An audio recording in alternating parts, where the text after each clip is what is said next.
दुर्योधन ने दुर्वासा जी को प्रसन्न कर लिया।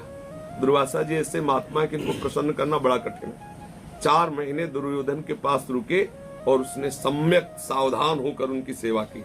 बड़े विचित्र महात्मा है, बिगड़ जाए तो किसी को भी श्राप दे देते हैं। बड़े विचित्र महात्मा, प्रसन्न हो जाए तो जो चाहे वरदान दे सकते हैं।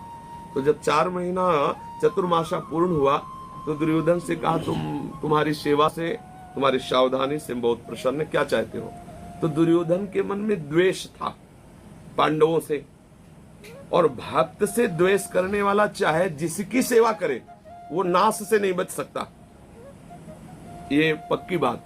यदि भक्त से द्वेष करता है और वो परम पद में विराजमान हो तो उसको भी भ्रष्ट होना पड़ेगा, कहीं भी उसको शांति नहीं मिलेगी, ऐसी स्थिति आ जाएगी। चाहे जितना बड़ा तपशाली हो, चाहे जितना प्रभावशाली हो, चाहे जितने बड़े महात्मा का संग कर ले, अगर वो किसी भक्त का द्रोह करेगा तो निश्चित उसका नाश हो जाएगा, निश्चित वो क्लेशित और अशांत होगा। दुर्योधन ने दुर्वासा जी को प्रसन्न कर लिया। बड़ी महिमा है दुर्वासा जी के, भगवान श्री कृष्ण भी इनको पूजते हैं। कई जगह हमने ऐसा शास्त्रों में पढ़ा, दुर्वासा जी से महिमाशाली है। श्री दुर्वासा जी से वरदान प्राप्त करने के बहाने उसने कहा कि महाराज 4 महीना हमारे यहाँ सेवा स्वीकार की, हमारी इच्छा है कि हमारे बड़े भ्राता युधिष्ठिर है, बड़ी चालबाजी से। और जिस समय द्रौपदी जी सूर्य के द्वारा दी हुई बटलोई में प्रसाद पाले, उस समय आप पधारे और अपने शिष्यों सहित आतिथ्य स्वीकार करें और हमारे भैया का सद्भाग्य बढ़ाएं, यही हमारी इच्छा है। मतलब घुमा के उनका नाश मांग लिया कि हजारों महात्मा इनके संग रहते थे दुर्वासा जी के, और सारा का सारा भोजन साजन का साधन वो बटलोई थी जो भगवान सूर्य ने प्रसन्न होकर दिया था कि चाहे जितने अतिथि ब्राह्मण संत आवे, जब तक द्रौपदी नहीं पाएंगी तब तक ये बटलोई जो चाहोगे। एक ही बटलोई में रबड़ी, एक ही रसगुल्ला, एक में सब आइटम उसी में निकलते चले जाए, ऐसी सिद्ध बटलोई थी, सूर्य भगवान ने दी थी। पर द्रौपदी ने पा लिया, फिर उसमें बचने वाला नहीं कुछ। और उन्होंने कहा था जब द्रौपदी पाले तब आप पधारे। दुर्वासा जी की 4 महीना सेवा का फल ये मांगा। दुर्वासा जी गए अपने शिष्यों के समेत, शास्त्रों शिष्य उनके साथ है। जब वहां गए तो युधिष्ठिर जी देखते ही आतिथ्य सत्कार के लिए प्रणाम किया और कहा, महाराज आप सब पधारे, प्रसाद पाए चलकर। उनका हम यमुना स्नान करके आते हैं, हम वहीं प्रसाद पाएंगे, आप व्यवस्था कीजिए। अब ये भागे अंदर और ध्यान के द्वारा दुर्वासा जी ने देख लिया था द्रौपदी ने पा लिया बटलोई में। जब गए तो बटलोई धो करके रख दी थी द्रौपदी ने। द्रौपदी जी से कहा कि आपने प्रसाद पा लिया? बोले हाँ, बस मूर्छित हो गए युधिष्ठिर जी, क्योंकि इतनी जल्दी कंदमूल फल भी नहीं लाए जा सकते थे।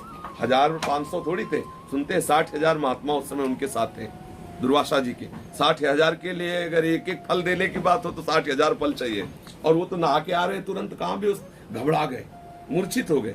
द्रौपदी जी को लगा कि धर्मराज मूर्छित हो गए, ऐसा क्या? उनको जब चेतना जागृत की तो उनका बात क्या, आप मूर्छित क्यों हो गए? बोले दुर्वासा जी अपने 60,000 शिष्यों के साथ आए और उनका हमने निमंत्रण कर दिया और बटलोई में तुमने प्रसाद पा लिया, धो के रख दिया, अब कैसे होगा? तो हंस पड़ी द्रौपदी जी। देखो युधिष्ठिर की शरणागति और द्रौपदी की शरणागति में अंतर है। द्रौपदी जी ने कहा जो अनंत जीवों का भरण पोषण करता है वो श्री कृष्ण मेरा है, और उस पर तुम्हें विश्वास नहीं, इस बटलोई पर विश्वास। तुम मूर्छित हो गए केवल इस बात से, तुम्हारी बुद्धि श्री कृष्ण की तरफ नहीं गई कि हमारे प्रीतम अनंत ब्रह्मांडों के जीवों का पालन पोषण करने वाले एक बटलोई को लेकर आप मूर्छित हो गए। आप निराश मत होइए। और जे ही द्रौपदी जी ने ध्यान किया तो पीताम्बर फहराते हुए 9 किशोर लाडले कृष्णा आ गए, प्रभु आ गए। अब देखो बात बाद में करना, पहले हमें कुछ पवाव भूख लगी। बोले समस्या पे समस्या, समस्या इसी भोजन की तो हो रही है।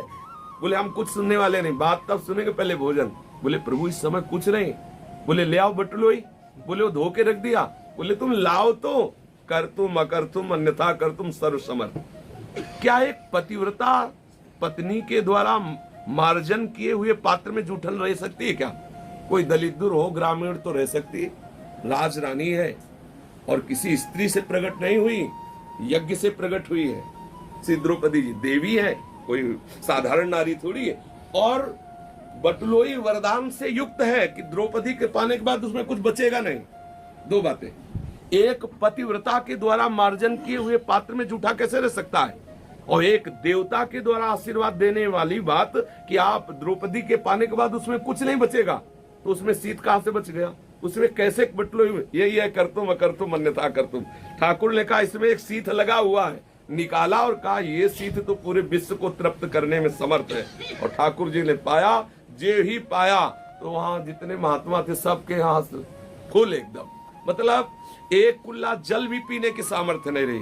भगवान ने भीमसेन से कहा जाओ दुर्वासा जी को लाओ। बोले महाराज व्यवस्था तो है नहीं। बोले तुम जाओ उनसे कहो कि चलो पंगत बिल्कुल लगने के लिए तैयार है, आप आओ।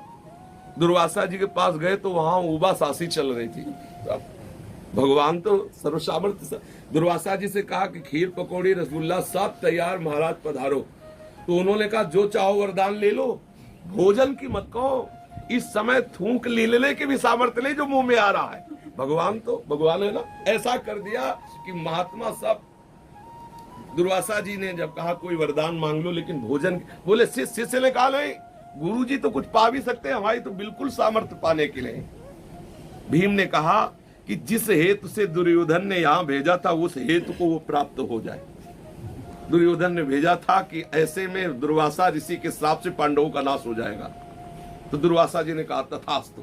देखा श्री द्रौपदी जी की शरणागति चीरहरण के बाद जो हुई बड़ी ठोस हुई। श्री कृष्ण के सिवा अन्य आश्रय नहीं। तो निश्चिंतता तभी बढ़ेगी जब हमारी शरणागति होगी। शरणागति का लक्षण निश्चिंतता। हर घटना में हमें श्री कृष्ण याद आ जाने चाहिए। अगर अन्य कोई याद आया, अन्य कोई तंत्र मंत्र, अन्य कोई देवी देवता, अन्य उपाय, तो अभी श्री कृष्ण की पूर्ण शरणागति का सीधे शरण से संबंध होता है। सीधे, जैसे द्रौपदी जी ने कहा एक बटलोई पर विश्वास, अनंत ब्रह्मांडों के जीवों का भरण पोषण करने वाले श्री कृष्ण पर विश्वास नहीं, तो निर्भय और निश्चिंत और निशोक और संशय रहित कभी अपने आराध्य देव पर संशय न करे। पता नहीं वो मिलेंगे कि नहीं, पता नहीं वो हमें जानते भी हैं कि नहीं कि मैं उनका भजन करता हूं, पता नहीं वो हम पे अरे वही कृपा करके भजन करवा रहे, वही घसीट रहे तो आपके कदम उनकी तरफ बढ़ रहे, वही आपको अपनी शरण में ले रहे इसलिए आप शरणागत है। कभी संशय न करे, अपने आराध्य देव के प्रति कभी विपरीत भावना न करे कि हे नाथ मैं आपकी शरण में हूं तो संकट क्यों, मैं आपकी शरण में हूं तो बीमारी क्यों, मैं आपकी शरण में हूं तो सामने वाला हमें गाली क्यों दे रहा है, मैं आपकी शरण में हूं तो मेरी निंदा क्यों हो रही, मैं आपकी शरण में हूं तो अमुक व्यवहार क्यों हमारे। ये विपरीत भावना नहीं होनी चाहिए।